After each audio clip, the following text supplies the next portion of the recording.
Well, as President Trump is set to meet at the White House with Palestinian Authority President Mahmoud Abbas on Wednesday, there is now a plea for the president to stop rewards for terrorism. That's right.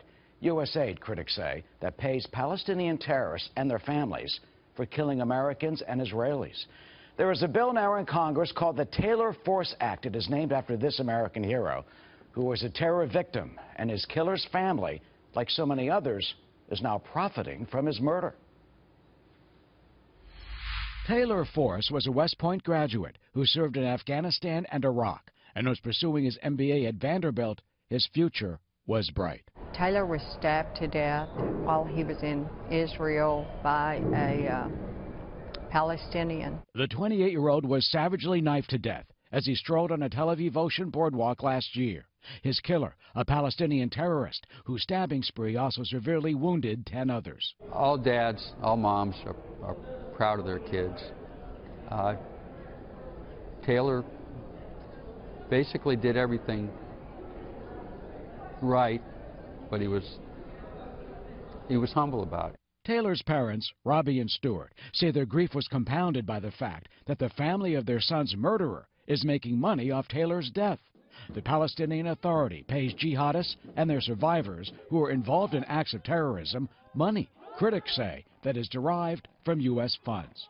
A congressional bill named for Taylor, called the Taylor Force Act, would cut off U.S. aid to the Palestinian Authority if it does not stop the payments. Republican Senator Lindsey Graham is the bill's main sponsor. Can you imagine growing up in a country where your government will pay you for killing someone else through a terrorist act? The U.S. gives the Palestinian Authority more than $300 million a year, and the PA reportedly shells out that much to the families, about 7% of its total budget.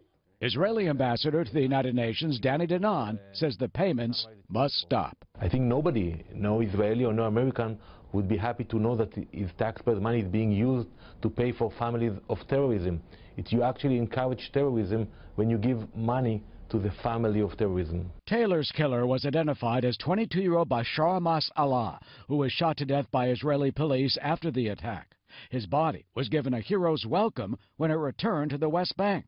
Palestinian UN Ambassador Riyad Mansour told us while the PA is against civilians being killed, what he calls the families of martyrs deserve the money. You cannot cherry pick one case here or one case there, that there are, a large number of Palestinians who are receiving compensation.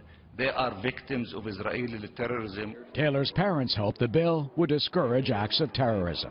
And it's so important that the Taylor Force Act passes so that other sons and daughters, brothers and sisters aren't lost in this way, no matter what. The terrorist, we Just never thought that we would be in this position, so we want to reach out to people. Oh, so far, the passage of the Taylor Force Act remains uncertain because, as of now, not one Democrat in Congress supports it. And since we're reporting, others have also joined in. The Washington Post this morning writing this, quote, "The Palestinian Authority is running a bounty system. Payments to terrorists and their families are enshrined in Palestinian law, provided for in the Palestinian Authority budget and indirectly supported by foreign aid. Incentivizing the murder of civilians is barbarism. The Taylor Force Act provides that economic aid must be conditioned on the Secretary of State certifying that the Palestinian Authority is working to prevent attacks like the one that killed Force." But Senator Lindsey Graham says the president will sign the Taylor Force Act if it does indeed is passed and lands on his desk. And we will see what, if anything, President Abbas has to say about these payments when he arrives in Washington in 3 days.